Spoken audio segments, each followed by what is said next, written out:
So in today's video of survival farming, we had the challenge to come back home to Canada to our grandparents' old farm to take up the offer of reinstating the farm and making a good business and profit out of it. Now I got word from my grandparents that they were losing the farm, so they called me up to take the offer on and the challenge on. Are we going to make it in the big farmer game or lose it all in the end? I don't know. That's what my grandparents called me. Stay tuned to find out. If you guys do enjoy the survival farming series on the channel, make sure you guys do leave a like and subscribe. Welcome back, everybody. We're back on survival farming. We are actually had to come back to Canada because my grandparents, I meant to say, they were losing their farm, so they contacted me about, taking over the farm for them and turn around and make a good profit, and they can't really do it anymore because they are getting older. Now, we are down the street from my farm as well, my old childhood. Since it's been years since I've been to Weimar, Canada, my hometown, I don't really remember much around this area. All I know is we're cut about like 1.5 miles away from the dealership. We are in town still on the farm and a couple minutes away from the grocery store as well. Alrighty, so it does look like we are arriving on the farm, and man, this place does not look like it changed at all. So I do see a John Deere grain cart. I mean, my grandpa, when I did talk to him over the phone, there is a couple things here and there, which I do see a hay trailer over there for bales. So yeah, he did say there's a couple pieces of equipment and a couple tractors and stuff here and there around. He sold half of his equipment and half of his tractors only because he was in debt and losing the farm. So I guess he did he sold all of his cattle. I think he told me he had like 25 head of cattle here, I believe. I think they were dairy or beef. I can't remember exactly what he said. But yeah, he had to sell them as well too because it was time for them to get sold. Alright, so I do see 3 big bags of seeds. One looks like it's half empty, and there is 4 things of fertilizer as well. So I think that'll be good. So I don't know where Grandpa is, but I do see the barn open. I see the old 4955 tractor, and it looks like he did keep the old fertilizer and seeder as well. It's still in good condition. I always loved this seeder and fertilizer. Very good to us on the farm. And then, of course, we got the 4955 John Deere tractor with the front loader attacher with weights on it. I always loved this tractor growing up, but I think it's time to let them know that I'm here. So I'm going to go up into the house and let them know that I'm here and just see what the game plan is for this evening. Alrighty, so I just got done talking to my cousins and my grandma. They said Papa was in the field here. He was just mowing all the grass to get ready to get baled up there. They told me that I guess that he bought a baler but never got a chance to go pick it up, and it looks like he did miss a spot.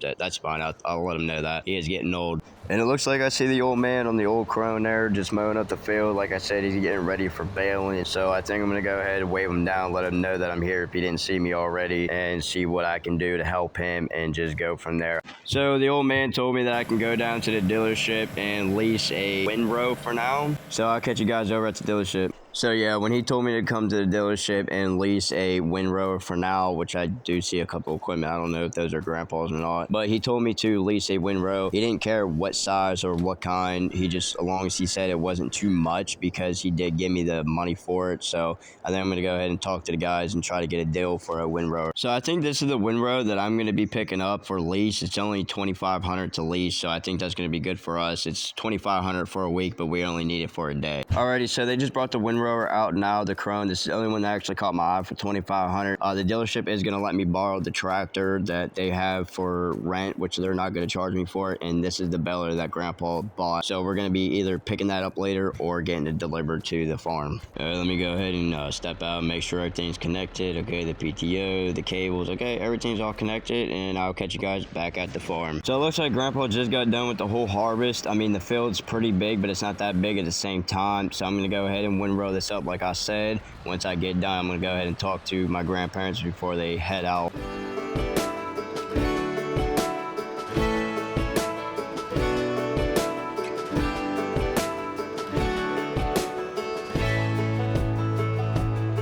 Man, I always had stories about the city life and the crazy nights. Figure I should probably give it a try.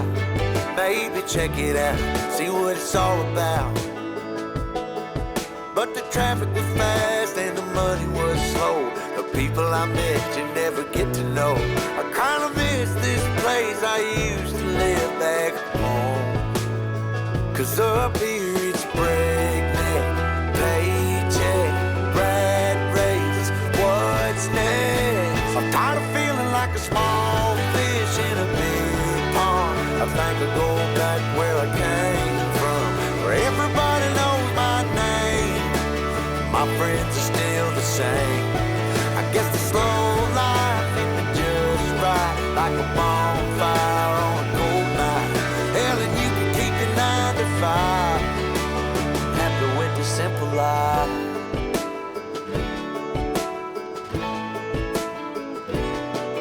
Yeah, I ain't here to try to change your mind, I'm trying to save your time. So I figured I'd give you guys a little bit of an update. We're not even a quarter way done with this field. I know it doesn't look too big, but trust me, it is pretty big. But I think I'm going to finish up a little bit early and get back to windrowing later, because my grandparents are literally about to leave in the next maybe 2 hours. In case you're thinking about breaking out the bucket list, girl, you can skip this funny bit. So funny enough, my old childhood friend Fred heard that I was back into town here to take over my old childhood farm, and he stopped over. We were talking about 30 minutes, and then I gave him the offer to pay him $5,000 to get finished windrowing the whole field. So, but I did see one of the dealership guys pull up in my old Ford there in the baler, so we're gonna go ahead and hop in my one tractor and get into the baler and start baling up all this grass. So really all the plan is to do is bale up the whole field, get as many bales as possible, which I'm thinking maybe at least a little less than 200 bales. We're gonna sell basically all the bales and then keep some of them for us, because I do plan on getting a herd of cattle too. So I think that's a really good plan. We go ahead and just bale all this grass up, sell half, keep some, and then just go from there, because like I said, I do plan on getting a head of cattle here pretty soon. Not anytime soon, but you know, pretty soon. 'Cause up there it's complicated and overrated. Down here everything is understated. That's alright by me. I got everything that I need, but there is breakneck, paycheck, rat race. What's next? I'm tired of feeling like a small fish in a big pond. I think I'll go back where I came from, where everybody knows my name. All my friends are still the same. I guess the slow life hit me just right, like a bonfire on a cold night. Yeah, you can keep your 9 to 5. Could have sworn I heard a weird noise coming out of this baler, but I guess we're good there. So yeah, we're producing 1 ton per bale. So yeah, we should be doing pretty good in profits here. 'Cause I'm happy with the simple life.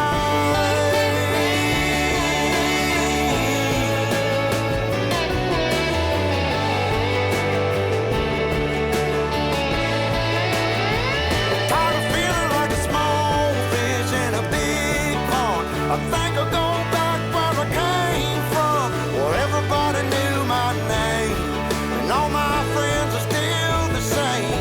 I guess the slow life hit me just right, like a bonfire on a cold night. Hell, you can keep your 9 to 5, 'cause I'm happy with the simple life. All right, so we're about like quarter of the way done with this half build here.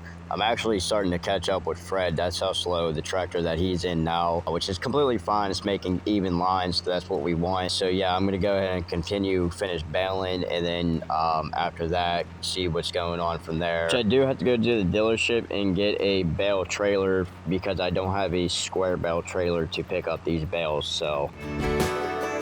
Oh Lord, you can keep your 9 to 5. And just like that, we just got done baling this whole field here. I'm gonna go back over to the house and phone up the dealership and see what they got for me, or I'm just gonna go there and take a look at the catalog at the bale trailers. I just got back over on the farm. I didn't realize I had a full bale still in the baler, so I gotta be careful not getting that wet. But I'm gonna go ahead and clean up my equipment, put it away, go ahead and get the windrower and the other tractor, and then later on today or pretty soon, we're gonna go ahead and take that back over to the dealership, because like I said, I don't need it for a a week. I only needed it for maybe just a day. So before I do take this equipment back to the dealership to them guys and cancel the leasing contract, I'm going to go ahead and clean up this stuff, the equipment and the tractor, and then I'm going to go ahead and service both of these pieces of equipment. Alright, so the deal's been done for the bale trailer. I went with I think a 40 or 30 foot bale trailer with a gooseneck attachment because that's what I needed, was a gooseneck. I think this trailer looks really good, and the deal's already been done. I've been here for maybe like 2 hours already just signing paperwork and getting this spread off for me. Alright, just made it back over to the farm. Now I'm going to go ahead and pick up all these bales, so I should be back with you guys in the next hour of loading these bales. Alrighty, so about an hour and a half later, we got 3 stack high of bales, and it's actually convenient because they told me right across the street from my farm is where I can actually sell the bales for the animals, so that's pretty good. Alright, that was pretty good profit for one load, so we actually made around $8,000, which is really good. Go back over to the farm and finish loading up all these bales. Okay, so I just got done putting all the bales in the bale storage here. Now I got to run over to the dealership and drop off the equipment that they let us use and cancel off the lease contract. Maybe here in the future we will actually end up buying this windrow. It's only $41,000 to purchase it, so I think maybe in the future when we do need a windrow, we will buy this one specifically because I really do like it. So I did just get off the phone with my grandparents, and they told me there's something in the Quonset that I might like here, and oh man. Oh, it's an old Mack with a grain trailer, man. So my grandparents did tell me that I can either sell it or just keep it or do whatever I want with it, since this whole setup does look brand new. He did take well care of it, so now I got to make a hard decision on, well, the decision's made. I really don't want to. I mean, right now specifically, I do not need a grain trailer or a semi at the moment. Maybe later on down the road when we do wheat and grain and all that. So I contacted the dealership. They told me to bring it by and they'll give me a quote for it. So I guess I'll be catching you guys at the dealership. Alright, so I'm up $109,000, so I know exactly what I'm going to buy. I got to buy tooth here. That's very important. And here's what I decided to buy: a New Holland 8340 and a small cultivator for now. So this is going to be useful and helpful around the farm because I do got to cultivate both the fields. Yes, we own 2 fields, one small, one big. All right, I'm going to go ahead and take this over to the farm and wait for it to rain. I got to go look at the forecast and see when it's going to stop raining. If anything, I can start cultivating it now and then finish up later. Yeah, I think I'll just wait until it stops raining because I don't want to make ruts and get stuck in the field. That won't be ideal. So I made the decision to actually wait to cultivate the field because I don't want to get stuck, because it's not going to be ideal and it's not going to be fun, cleaning up the ruts out of the field. But I think we did make up on some decent profit. We got a new tractor and a new cultivator for now. We're not going to keep this cultivator. Obviously, I want to upgrade to a bigger one. But if you guys did enjoy, subscribe and goodbye.